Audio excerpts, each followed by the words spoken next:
Saudara Presiden Amerika Serikat Donald Trump bilang Selat Hormuz akan dibuka dan segera umumkan kesepakatan yang dicapai dengan Iran. Iran pun bilang detail kesepakatan itu akan dibahas hingga 60 hari ke depan. Lalu apakah ini bisa jadi jaminan tidak akan ada lagi serangan balik atau baik di Iran maupun di wilayah Timur Tengah? Kita bahas bersama Guru Besar Keamanan Internasional Universitas Kristen Indonesia Angel Damayanti dan peneliti senior Indo-Pacific Strategic Intelligence Aisyah Kusuma Somantri. Selamat malam Mbak Angel, Mbak Aisyah. Selamat malam Mas Radi. Mas Radi. Saya ke Mbak Angel dulu. Kalau akhirnya tercapai, kira-kira mampukah kesepakatan ini menjamin Amerika Serikat dan Israel nggak akan saling serang lagi, Mbak Angel? Jatuh Mas, saya sendiri belum yakin kesepakatan ini bisa tercapai Mas. Itu dulu. Artinya gini, dengan 14 poinnya Iran dan 10 kalau nggak salah dari Amerika ya. Ya. Dua yang paling berat sebenarnya. Satu tentang pengelolaan Selat Hormuz dan yang kedua tentang penggunaan uranium untuk Iran. Atau yang kalau dalam bahasanya ini pengayaan uranium gitu ya. Betul. Dua poin Uranium ini kan yang paling berat. Ya, enrichment. Dua poin itu paling tidak bisa disetujui. Yang lain-lainnya ya itu mungkin masih negotiable gitu ya, tentang penutupan pangkalan militer Amerika dan lain sebagainya, atau penghentian proksi dan lain sebagainya, mungkin itu negotiable. Tapi yang dua ini kan buat Iran itu memang sangat penting, terutama yang pengayaan uranium. Dan di sisi lain tentang Selat Hormuz buat Amerika dengan atas nama freedom of navigation lah, atas nama melindungi katakanlah kepentingan energi atau kepentingan negara-negara kawasan dan sebagainya, itu penting banget tuh buat Amerika. Sehingga poin kesepakatan itu saja saya masih agak ragu Mas, walaupun dibilang dalam 60 hari, dan itu artinya kan mudah-mudahan dalam 60 hari ini tidak ada serang-serangan ya, artinya ada gencatan senjata lah selama 60 hari itu. Gitu.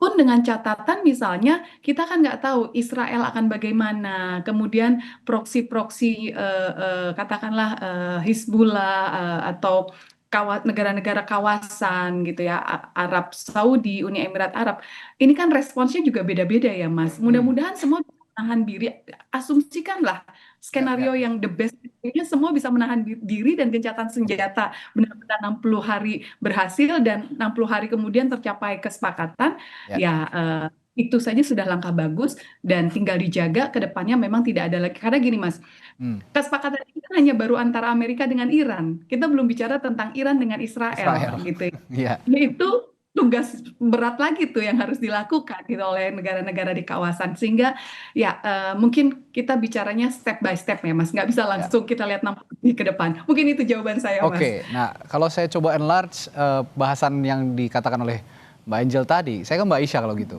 Kita tahu beberapa waktu lalu Netanyahu sempat bilang atau juga sempat berang gitu ya, sempat marah gitu karena Donald Trump nggak ingin lagi serang Iran katanya. Nah, bagaimana kira-kira Israel akan berstrategi lagi dengan proses negosiasi ini, Mbak Aisyah? Ya, makasih Mas Radi. Nah, ini cukup menarik kalau kita lihat ya, karena memang kadang-kadang kita tuh mengkategorisasikan Amerika Serikat dan Israel sebagai satu negara dengan satu kepentingan yang sama, tapi sebenarnya kepentingan mereka berbeda di Timur Tengah. Saya kira di sini yang kemudian menjadi proponen dari peperangan ini itu adalah Israel. Dan kadang-kadang di tengah pembicaraan mengenai perang ini, narasi tentang Israelnya nih hilang gitu. Kita hanya fokus ke Amerika Serikat dengan Iran saja. Ya.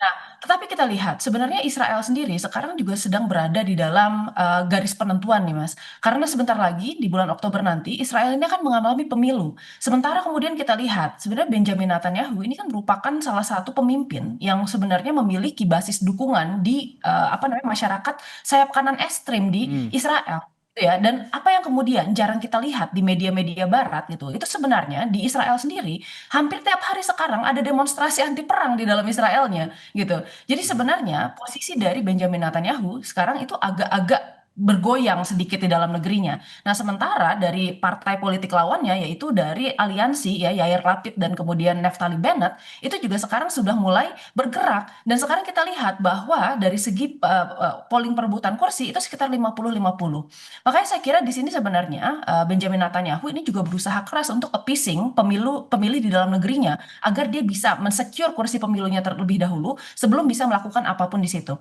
Jadi sebenarnya di sini ada perdebatan politik dalam negeri juga. Nah, selain itu saya kira di sini Amerika Serikat ini kan dan Iran ini kan berada di dalam yang namanya adalah escalation trap. Kalau Ya, kita lihat dari segi negosiasi, sebenarnya kedua negara ini berada di dalam situasi yang bisa dijelaskan dari teori, namanya adalah ya, prisoners game security dilemma gitu ya. Nah, kalau kita lihat di sini, apa yang muncul adalah kedua negara masih berusaha untuk kemudian menaikkan tangga eskalasi, tapi mereka berusaha juga untuk melihat ada potensi lain yang sebenarnya lebih menguntungkan, yaitu adalah melakukan negosiasi. Masalahnya kedua negara ini tidak bisa melakukan negosiasi karena merasa ya bahwa mereka memiliki trust deficit atau ya. defisit kepercayaan yang besar.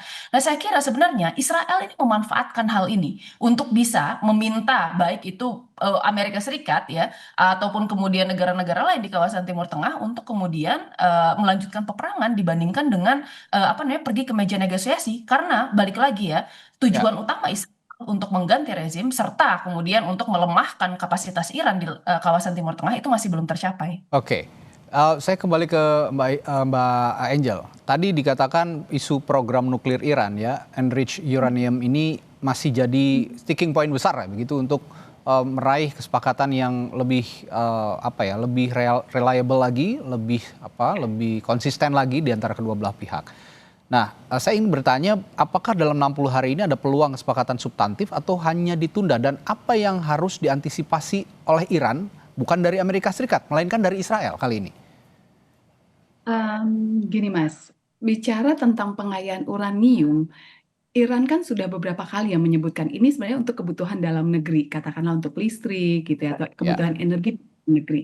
Dan sebelumnya kan Iran juga diawasi oleh IAEA, dulu juga Amerika sempat membuat apa itu, ada gabungan yang kemudian Trump keluar tuh untuk JCPOA ya, yang untuk mengawasi tentang pengayaan uranium ini. Dan Mas, ini kan dulu dibentuknya di tahun-tahun 70 tahun 50-an 60-an itu yang mensupport itu Amerika gitu ya. Tapi kemudian karena ada revolusi Iran tahun 79 terus Amerika jadi berbeda sikapnya gitu ya Ya. terhadap pengayaan uranium. Artinya gini, eh tentang uranium atau pengayaan uranium ini saya melihatnya itu ibarat pisau, Mas. Eh pisau itu ada di tangan siapa? Kalau pisau itu ada di tangan teman kita, Mhm. sahabat kita, mungkin kita nggak akan melihat itu sebagai ancaman. Hmm. Tapi ketika pisau itu ada di tangan musuh kita atau orang yang nggak suka sama kita akan melihat pisau di tangan itu sebagai Jadi ancaman. ancaman. Yes, sebenarnya bukan pisaunya yang jadi masalah, tapi siapa yang Siapa memegang yang pisau memegang itu. pisaunya? Ya. Tuh, artinya ketika Israel melihat Iran punya uranium, nah masalahnya Iran dan Israel saat ini tidak dalam hubungan yang baik-baik saja. Kalau itu terjadi di tahun, let's say tahun sebelum 79 saja, Israel mungkin tidak akan menganggap ini sebagai ancaman, gitu kan. Tapi setelah 79 ada pergantian rezim, disitulah baik Iran maupun baik Israel maupun Amerika, karena Amerika teman dekatnya Israel gitu, akan melihat uranium yang ada di tangan Iran itu sebagai ancaman. Itu menurut saya, Mas Oke, Radi. baik. Saya kembali ke Donald Trump kalau begitu, Amerika Serikat. Saya ke Mbak Isya. Sekarang kita bicara tentang pemimpin dunia yang sepertinya saat ini paling tidak konsisten omongannya, paling tidak pernah bisa dipegang begitu ya. Nah, saya ingin analisis Anda juga terhadap pernyataan Donald Trump sebenarnya bahwa kesepakatan dengan Iran ini largely negotiated dan Selat Hormuz akan dibuka. Nah, apakah ini lebih bersifat political signaling dari Trump atau memang ada kemajuan substantif sebenarnya? Ya, makasih Mas Radina. Ini cukup menarik ya. Kalau kita bicara Trump, sepertinya tidak akan ada habisnya. Karena pertama gini, Ya, kalau kita lihat memang Donald Trump ini sering digadang-gadang sebagai pemimpin yang sebenarnya unpredictable. ya, Tapi kalau kita lihat polanya, sebenarnya ada nih hal yang bisa kita analisis dari apa yang dilakukan oleh Donald Trump. oke. Yang pertama adalah Donald Trump selalu signaling kemenangan setiap kali kemudian yield di Amerika itu naik dan kemudian harga-harga barang itu kemudian mulai meningkat ya, kayak misalnya energi, bahan pangan dan lain-lain. Itu dilakukan untuk kemudian bisa menurunkan harga pasar secara natural. Lalu yang kedua, sebenarnya kita lihat Trump ini melihat dirinya sebagai seorang deal maker. Tetapi deal maker yang seperti apa? Nah, kita lihat sebenarnya ada strategi tertentu yang dimainkan oleh Donald Trump di sini. Yang pertama, dia akan mengirimkan sebenarnya proposal yang kemudian outrageous, yang luar biasa kemudian tidak masuk akal. Dan ini kemudian yang kita lihat kata-kata terkait kemudian serangan penggunaan apa namanya senjata nuklir dan lain-lain itu yang dilakukan oleh Donald Trump. Dan kemudian setelah Donald Trump membiarkan efeknya sinking, ya ada keributan yang terjadi akibat dari statement-statementnya, yang dilakukan oleh Donald Trump adalah menarik statement tersebut, kemudian dia memasukkan statement yang sebenarnya menjadi inti dari negosiasi mereka. Dalam hal ini yang diinginkan oleh Donald Trump berhentinya perang dan masalah nuklir, pengayaan nuklir Iran gitu ya. Dan kita lihat di sini sebenarnya kan masalah nuklir ini sudah selesai harusnya di tahun 2015 ketika JCPOA itu ditandatangani, Ya, atau bahkan kemudian ketika kita bicara di tahun 2025 ketika Iran ini setuju untuk melakukan zero stockpiling uranium, dan saat itu Iran juga kemudian bersedia memasukkan asesor dari Amerika Serikat dan IAEA untuk masuk ke dalam Iran itu sendiri gitu ya. Jadi saya rasa sebenarnya sebelum perang ini dimulai itu sudah tidak ada masalah. Nah, sekarang Donald Trump ini sadar betul bahwa di dalam negeri dia sedang kesulitan untuk mendapatkan approval rate. Karena terakhir kita tahu bahwa Donald Trump ini hanya 29% kira-kira yang sekarang setuju terhadap perang ini. Jadi ya. bayangkan itu jumlahnya sangat sedikit. Dan 69% dari masyarakat Amerika Serikat itu tidak setuju dengan cara Donald Trump handling urusan dalam negeri selama perangnya berlangsung. Jadi sebenarnya ya Donald Trump sekarang sedang berusaha untuk membuat perangnya terlihat legitimate. Dengan cara apa? Untuk memenangkan salah satu saja strategic objektif yang disebutkan di awal. Karena di awal peperangan ini nggak jelas nih apa yang diinginkan oleh Amerika Serikat. Ya. Akhirnya masalah ini karena dianggap sebagai masalah yang paling negotiable dengan Iran, itu dianggap. Masalahnya yang di sini kita lihat adalah semakin Amerika Serikat keras terhadap program nuklir Iran dan semakin Amerika Serikat ini mengancam ya menggunakan kemudian nuklir sebagai leverage ancaman terhadap Ya. Iran, semakin besar juga kemudian kemungkinan Iran akan mempertahankan program nuklirnya. Jadi kita lihat sebenarnya ada ironi dan paradoks yang terjadi dari strategi Amerika Serikat sendiri di situ. Ya, saya kembali ke Mbak Angel. Tadi sempat disinggung soal approval rate di di Amerika Serikat, bahwa Donald Trump sekarang sudah berada di angka 29% ya. Ini jatuh jauh di bawah perkiraan sebelumnya sepertinya. Nah, ini ada juga para analis yang mengatakan Memorandum of Understanding atau MOU Hormuz antara AS dan Iran hanyalah gencatan senjata untuk membeli waktu, bukan kesepakatan nyata. Nah, apakah ini juga berpengaruh tadi terhadap approval rate-nya Donald Trump ketika Selat Hormuz tidak bisa diotak-atik lagi Donald Trump, Mbak Angel? Iya, saya sepakat dengan kata Mbak Aisyah tadi bahwa ini memang menjadi momentum untuk Trump terutama menaikkan kembali trust dari publik di dalam negerinya Amerika gitu ya. Apalagi ini udah menjelang November, bahkan kayaknya nih bulan-bulan ini atau bulan depan sudah mulai yang primary. Artinya masing-masing partai harus sudah mempersiapkan calonnya gitu ya. Baru nanti di November itu ada pemilu selang. Nah, ya ini Ya. kesempatan untuk Trump membuktikan kepada publik di dalam negeri bahwa Ya. Trump bisa dipercaya, bahwa Trump bisa atau Amerika bisa memenangkan kesepakatan, karena gini, berhasilnya kesepakatan ini tentu akan membuat publik percaya bahwa Trump itu bukan cuma sekedar presiden perang, tapi Trump juga menjadi deal maker. Orang yang bisa menciptakan atau membuat kesepakatan yang selama ini bermasalah gitu antara Amerika dengan Iran, dan Trump adalah orang yang bisa melakukan itu. Ini akan membuat titik balik ya Trump, sehingga dia bisa naik lagi publik, rasa percaya publik terhadap Trump, dan Trump diharapkan ya tentu dia bisa menang lagi gitu ya. Nah, artinya memang momennya di sini. Bagaimana Trump bisa mengubah situasi yang tadinya dia dikenal hanya sebagai presiden perang yang tidak banyak disetujui oleh publik dalam negeri, tapi kalau dia berhasil, apalagi dengan narasi-narasinya yang begitu meyakinkan, retorika-retorika yang seakan-akan, oh Iran mau sekali bersepakat dengan kami, Iran sudah tinggal ya sedikit lagi kami akan mencapai kesepakatan dan lain sebagainya gitu ya. Walaupun saya melihatnya sekali lagi ya tadi disampaikan Mas Radi juga Ya. retorikanya Trump ini saya nggak tahu mana bisa dipercaya gitu ya, Ya. pagi delay sore tempe katanya, tapi ya Dan itulah permainannya Trump. Dan Trump itu seperti tanpa dosa atau tanpa rasa bersalah, kalaupun dia ngomong A kemarin dan hari ini ngomong Z, itu dia kayak nggak ada rasa penyesalan gitu. Ya, Dan tapi ya itu ya, keahliannya dia main narasi. Tapi sekali oke. lagi ya kita lihat aja Mas, apakah Ya, dia bisa benar-benar menjadi deal gamer, apa bisa sebagai orang yang mencapai kesepakatan antara Amerika dan Iran, atau ya, bagaimana? Kita tunggu aja ya. Mas nanti. Selain Presiden Amerika Serikat, Trump ini kan pengusaha, pedagang lah boleh dibilang. Jadi asalkan sepertinya dia bisa cuan, sepertinya approval rate nggak terlalu berarti buat dia. Asalkan Selat Hormuz bisa dibuka. Tapi ya itu juga meskipun itu juga berpengaruh untuk approval rate dia di pemilu nanti. Saya terakhir ke masing-masing narasumber, saya ke Mbak Aisyah dulu. Dari perspektif intelligence dulu, di tengah upaya kesepakatan ini, saya ingin tanya bagaimana juga peran-peran dari proksi Iran, Rusia dan Tiongkok yang bermain di tahap ini, Mbak Aisyah.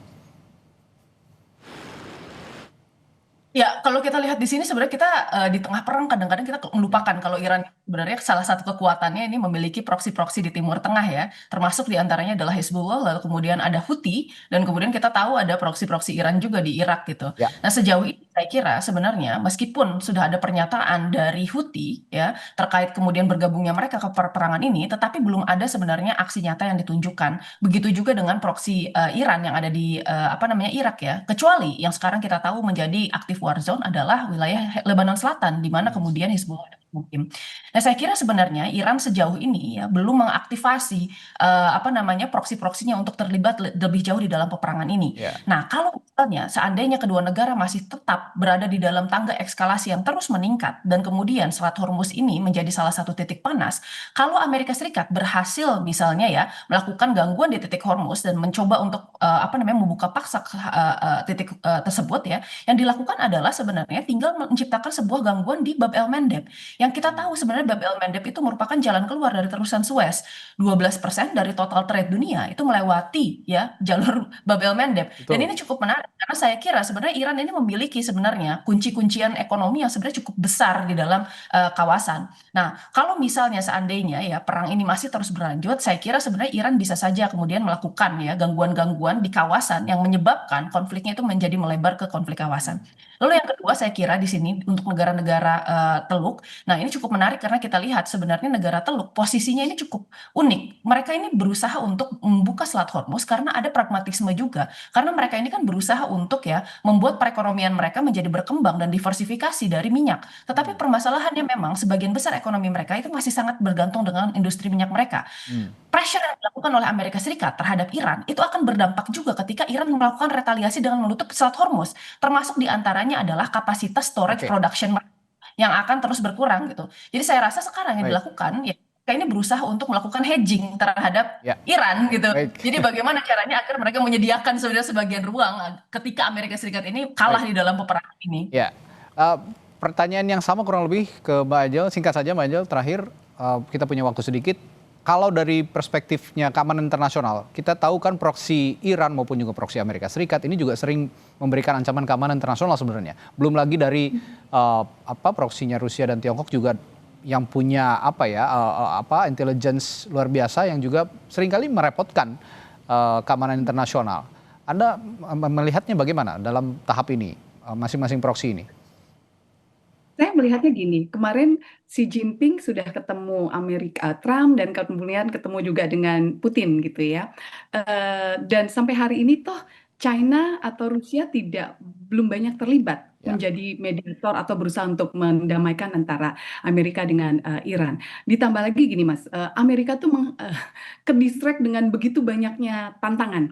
Di kawasan Timur Tengah ada Iran, katakanlah Selat Hormuz, di negara-negara Eropa ada Rusia, Ukraina, di kawasan Asia Pasifik ada China, Tiongkok dengan Taiwan dan Laut Cina Selatan. Sehingga ketika Amerika terlalu fokus pada kawasan Timur Tengah, Selat Hormuz, hmm, Rusia dan China bisa memainkan peranan mereka tuh di kawasan di Eropa dan di Indo-Pasifik atau Asia Pasifik, dan ini menguntungkan buat mereka. Sehingga mereka selain urusan minyak ya, Rusia juga jual minyak secara lewat Ghost Fleet-nya dia. China juga diuntungkan gitu dengan katakanlah eh, tadi fokusnya Amerika ke Timur Tengah, sehingga saya melihatnya China dan Rusia mungkin akan status quo gitu, dengan memaintain udah biarkan saja situasi seperti ini, Amerika tetap dengan fokusnya di Timur Tengah, sehingga kita bisa menikmati situasi-situasi yang Ya, tadi entah di ya, Pasifik atau di Eropa. baik. Itu yang saya, Oke. Mas.